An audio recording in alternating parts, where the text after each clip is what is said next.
Hey, what's up, guys? Welcome to Ant Talk, the weekly comic conversation. So, today we're talking Rogue One. This is my non-spoiler review, so if you haven't seen the movie yet, don't worry. I'm gonna post a spoiler review pretty soon here, so check that out if you want to see spoilers, but I'm gonna talk a few minutes on my initial thoughts and review on Rogue One, a Star Wars story. So, let's just start with some initial thoughts.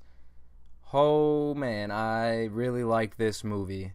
It was awesome. Obviously, there's a lot of anticipation for this movie. It's the first standalone story that's not one of the episodes of the main story, and so obviously there's a lot riding on this film, and it did not disappoint.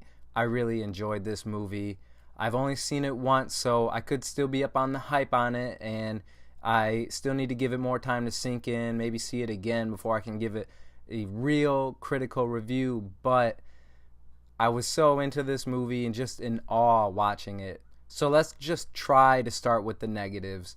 You could say this movie takes a little time to get going. It's a little slow at first. And I'd also say in the second act it slows down a little bit too. That might bother some people, but to me it didn't really bother me too much. The third act completely makes up for any of that. Put it like this, halfway through the movie I'm sitting there and I'm saying to myself, yeah, this is pretty good, but it's not blowing me away yet. I'm not seeing what all the hype is about yet. By the time I walk out of the movie theater, my mind's blown. I've seen some things that will stick with me forever. The third act, the final battle, is amazing, and there's a scene in there that could be one of the top Star Wars scenes of all time. If you haven't seen this movie, you really got to go check it out. But like I said, negatives, it's a little slow in the beginning, a little slow getting it all together. But other than that, nothing really sticks out to me that bothered me at all. I am going to have to go see this movie again for sure. Now, the positives, they're pretty easy. This movie does a lot, and I love the tone of this movie. It's a Star Wars movie for a more mature audience, that's for sure. It's gritty, it's violent, but there's a moral gray area that's, explored in this movie, and I think it really works to the film's benefit and really shows us a different side of, it's not just, there's not really much force in this movie, but, it's not just the light versus the dark in this. There's the gray area here. And like I said, it's gritty. The battle scenes are great. They're amazing.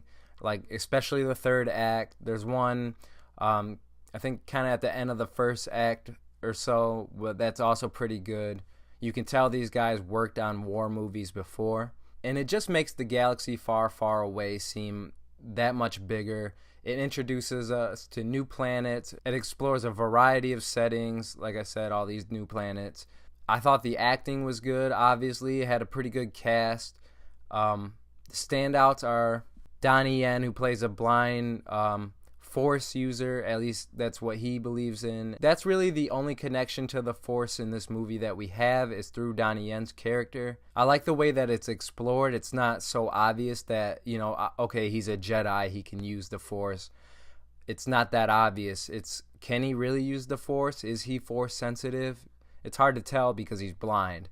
He doesn't use a lightsaber or anything like that. And the robot K2SO is also a standout. He's hilarious.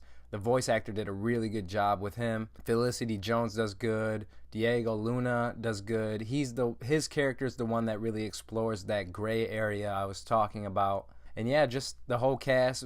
Ben Mendelsohn is a good villain. Krennic. He's just trying to serve the Empire, but, he wants to be recognized and given credit for his accomplishments and achievements. And that's really his drive. Forrest Whitaker as Saw Gerrera is good. He doesn't have a huge role, but it does serve the movie in a way I think that for sure works for hardcore Star Wars fans who know that he's a character from the Clone Wars series.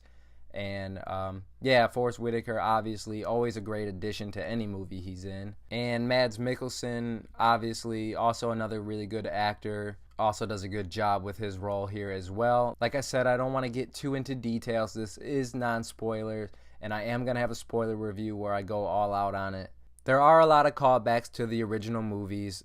Some are a little more obvious, and some are more subtle for the hardcore Star Wars fans, and I don't think it takes away from the casual viewer. Nothing's shoehorned in. It takes some classic Star Wars tropes and totally gives it its own spin on it. I think this movie does a good job separating itself from the saga films and distinguishing itself as a standalone movie, but at the same time it ties in so well to episode 4 and the rest of the movies, obviously, but it ties into episodes so well. If you told me this was written back in 1977, I would totally believe you.